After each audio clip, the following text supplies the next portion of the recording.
Halo semuanya, apa kabarkah kalian saat ini? Ya, saya harap kalian semua dalam keadaan yang senantiasa baik-baik saja.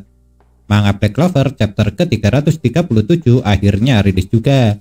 Dan karena manga Black Clover chapter terbarunya sekarang telah keluar, maka seperti biasa saya akan membuat pembahasannya. Kalau tidak membuat kekacauan, maka bukan Black Bull namanya. Soalnya di awal dari manga Black Clover chapter ke-337 ini, kita memang bisa langsung melihat kelakuan para anggota kesatria sihir Black Bull yang tengah membuat onar di markasnya. Dan yang paling membuat kacau adalah Magna serta Luck, yang sampai sekarang terus saja bersaing untuk menentukan siapa yang paling kuat di antara mereka. Sebenarnya tidak semua anggota kesatria sihir Black Bull suka membuat onar. Buktinya di chapter ini, Grey berusaha menghentikan Magna serta Luck dengan mengatakan kalau Nuts menyuruh mereka semua untuk tidak ribut. Tapi tentunya Magna tidak mau mendengar peringatan yang diberikan oleh Grey itu. Sebab menurutnya Nuts itu adalah aib bagi Black Bull. Makanya dia tidak akan mau mendengarkannya. Walaupun saya yakin kalau apa yang dikatakan oleh Magna ini hanya di bibir saja. Sedangkan di dalam hatinya dia cukup menghormati wakil kaptennya tersebut. Magna memang mengatakan kalau Nuts merupakan aib bagi Black Bull. Akan tetapi dia hanya berani mengucapkan perkataan seperti itu di kala Nuts sedang tidak ada saja. Buktinya saat melihat Nuts datang, selain terkejut, Magna juga sedikit ketakutan kalau dilihat dari ucapannya. Kedatangan Nuts ke markas kesatria sihir Black Bull kali ini mempunyai dua tujuan. Yang tujuan pertamanya adalah untuk menyampaikan kepada anggota Black Bull yang lainnya mengenai kalau bahwasanya Asta dikatakan telah tewas. Dan agar semua anggota Black Bull mempercayai kabar yang ia sampaikan, Nuts pastinya juga menjelaskan alasan kenapa anak didiknya tersebut pada akhirnya bisa tewas.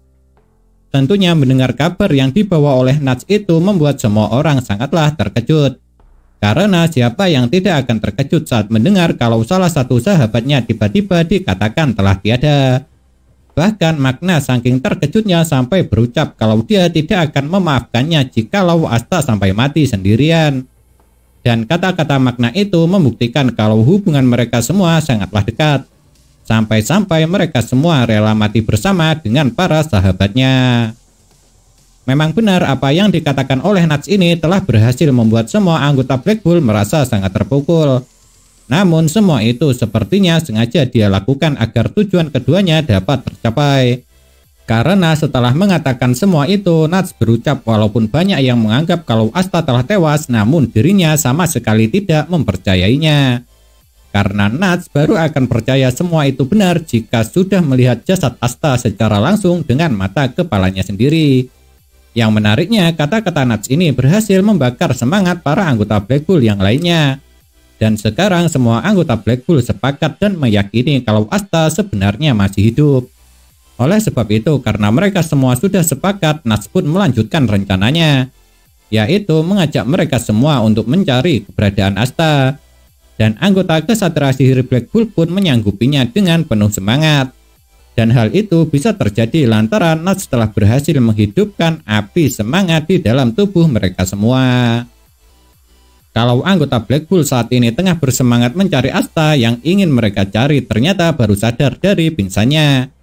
Dan ketika baru sadar, hal pertama yang diucapkan oleh Asta adalah mengenai di mana tempatnya berada sekarang. Yang hal itu sangatlah wajar. Pasalnya bangunan tempat Asta berada saat ini memang sangat jauh berbeda dengan yang sering dia lihat di kerajaan Clover. Dan sebelum rasa penasarannya terjawab, Asta malah mendapat kejutan lagi. Di mana tiba-tiba muncul seorang gadis kecil sembari membawa gelas teh berukuran besar. Dan gadis itu dianggap Charmy oleh Asta, lantaran wajahnya memang mirip dengan Charmy. Akan tetapi yang mengejutkannya ternyata gadis kecil itu bukanlah seorang manusia, melainkan boneka penyaji teh. Makanya dia bisa mengeluarkan teh yang keluar dari mulutnya. Melihat apa yang dilakukan oleh boneka penyaji teh itu pastinya membuat Asta sangat terkejut. Dan wajah terkejut Asta itu malah mendapat respon sebuah tawa. Dan yang menertawakan Asta tidak lain adalah Ryudo Ryuya, pemimpin atau shogun negeri matahari. Karena saat ini Asta memang tengah berada di negeri matahari tersebut. Setelah melihat Asta sadar, Ryuya memang langsung bertanya mengenai perasaannya. Tapi bukannya memberikan jawaban, Asta malah balik bertanya mengenai siapa Ryuya serta bagaimana dia bisa tahu namanya. Dan setelah itulah Asta baru menyadari kalau lukanya sudah sembuh. Yang hal itu lagi-lagi membuatnya terkejut. Pasalnya Asta sama sekali tidak menyangka kalau lukanya yang sangat parah itu bisa sembuh dengan sangat cepat. Padahal di sana tidak ada Mimosa yang menurutnya hanya dia yang bisa melakukannya. Dan karena di sana tidak ada Mimosa, menurut Asta berarti hanya ada satu orang yang kemungkinan telah menyembuhkannya, yaitu Ryudo Ryuya sendiri. Makanya dia bertanya kepada Ryuya apakah dia yang telah menyembuhkannya. Tapi ternyata bukan Ryuya lah yang sudah menyembuhkan Asta, melainkan orang lain yang merupakan temannya. Dan menurut Ryuya, temannya tersebut memang memiliki kekuatan seperti itu. Itu artinya teman Ryuya yang telah menyembuhkan Asta ini memiliki kekuatan layaknya seperti sihir. Sebab kalau bukan menggunakan kekuatan seperti sihir, luka separah itu tidak mungkin bisa sembuh dengan sangat cepat. Namun sayangnya untuk sekarang kita masih belum tahu kekuatan seperti apa yang digunakan orang itu untuk menyembuhkan Asta. Dan kita juga belum bisa tahu seperti apa pula orangnya. Sesaat setelah sadar, pastinya banyak sekali pertanyaan yang berada di dalam benak Asta. Apalagi sekarang dirinya tengah berada di suatu tempat yang sama sekali tidak dikenalinya. Dan salah satu pertanyaan Asta adalah mengenai keberadaan Ribe. Soalnya setelah sadar dia memang belum melihatnya. Namun uniknya meski Asta tidak mengatakan kalau Ribe seorang iblis, ternyata Ryuya telah mengetahuinya. Dan dia dengan santainya mengatakan kalau sekarang Ribe tengah dirawat oleh salah satu temannya. Memang benar Ryuya mengatakan kalau Ribe sekarang sedang dirawat dan ditawari teh oleh salah satu temannya. Tapi sejujurnya saya tidak terlalu percaya dengan kata-kata Ryuya tersebut. Karena kalau menurut saya sepertinya Ribe sekarang tengah berlatih dengan teman Ryuya. Hanya saja sang shogun negeri matahari ini tidak mengatakannya kepada Asta. Dan untuk menyembunyikan fakta itu, dia mengatakan kalau Ribe sedang dirawat. Padahal kemungkinannya sekarang Ribe tengah berjuang keras supaya bisa menjadi jauh lebih kuat agar nantinya dapat membantu Asta untuk mengalahkan musuh-musuhnya.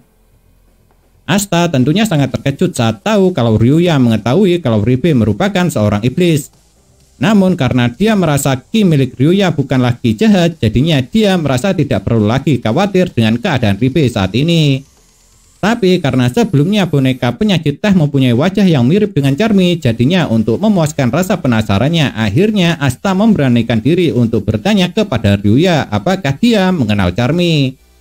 Dan jawabannya adalah Ryuya belum pernah bertemu dengan yang itu. Namun yang jelas dirinya mengaku sudah mengenal Yami sejak kecil. Bahkan semua perilaku buruk yang dimiliki oleh Yami semuanya Ryuya tahu. Mulai dia yang lama kalau berada di toilet, Yami yang mempunyai sorot mata kejam dan tajam, suka bertindak dengan kasar, ringan tangan, bahkan Ryuya juga sampai tahu kalau Yami sangat tidak menyukai serangga. Selain mengatakan semua perilaku buruk yang dimiliki Yami, di chapter ini Ryuya juga berucap kalau dirinya terakhir kali bertemu dengan sang kapten kesatria sihir Black Bull itu masih berusia 13 tahun.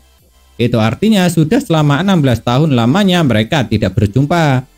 Lantaran usia Yami saat ini sudah 29 tahun. Akan tetapi menariknya jika kalian perhatikan, Asta dengan seenaknya sendiri mengatakan kalau Ryuya adalah teman masa kecil Yami.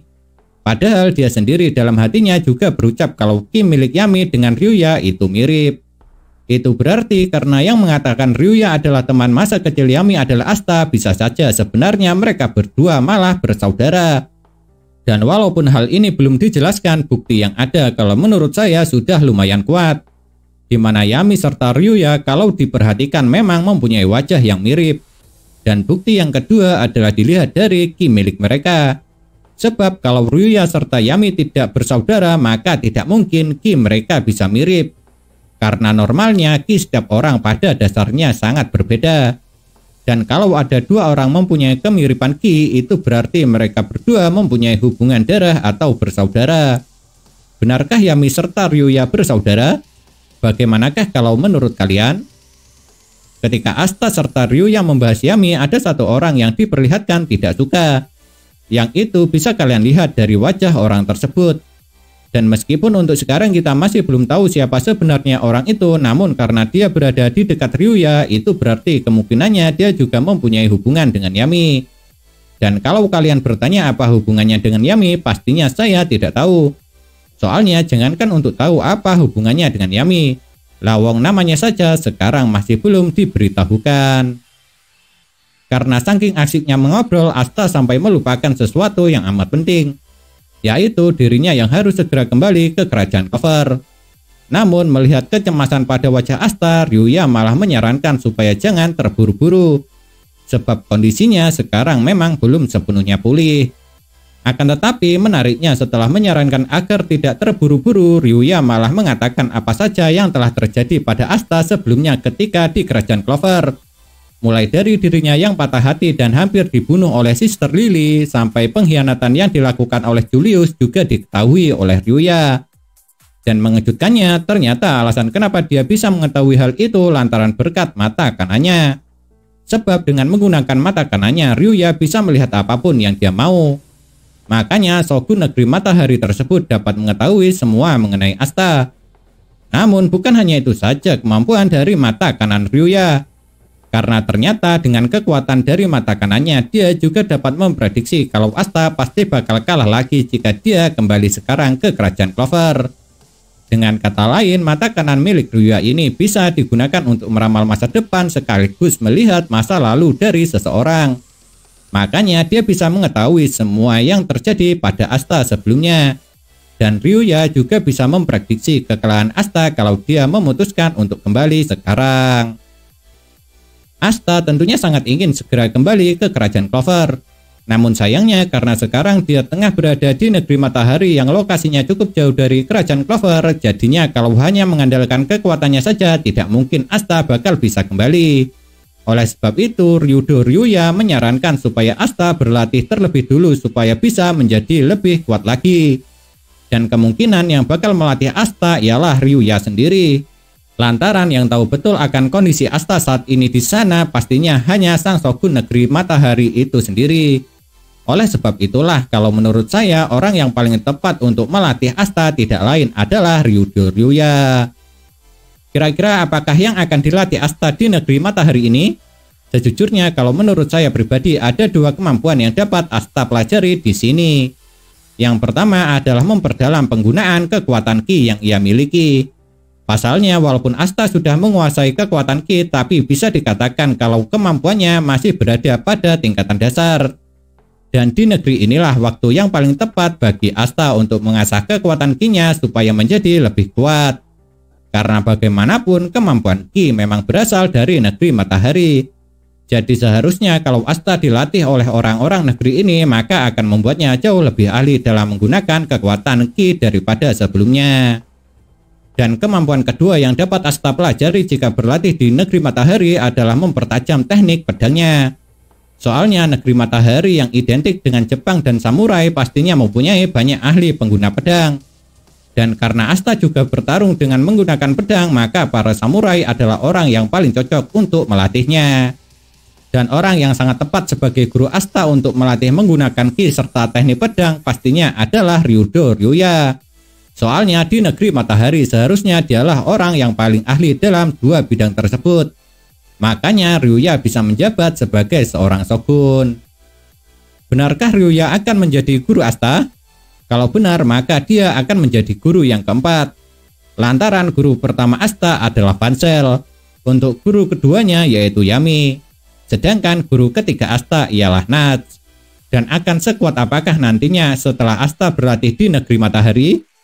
Mungkinkah nanti Asta akan memiliki mode baru selain mode Devil Union? Atau mungkin dia akan mendapatkan teknik lainnya? Bikin penasaran bukan? Karena jujur saja kalau saya sangat penasaran. Nah, itulah yang dapat saya bahas mengenai manga Black Clover chapter ke-337 ini. Kalau menurut kalian, kejadian manakah yang paling menarik? Jika kalian memiliki pendapat, jangan sungkan-sungkan untuk menuliskannya pada kolom komentar. Karena komentar kalian itu sangat berarti bagi saya ataupun teman-teman lain yang membacanya.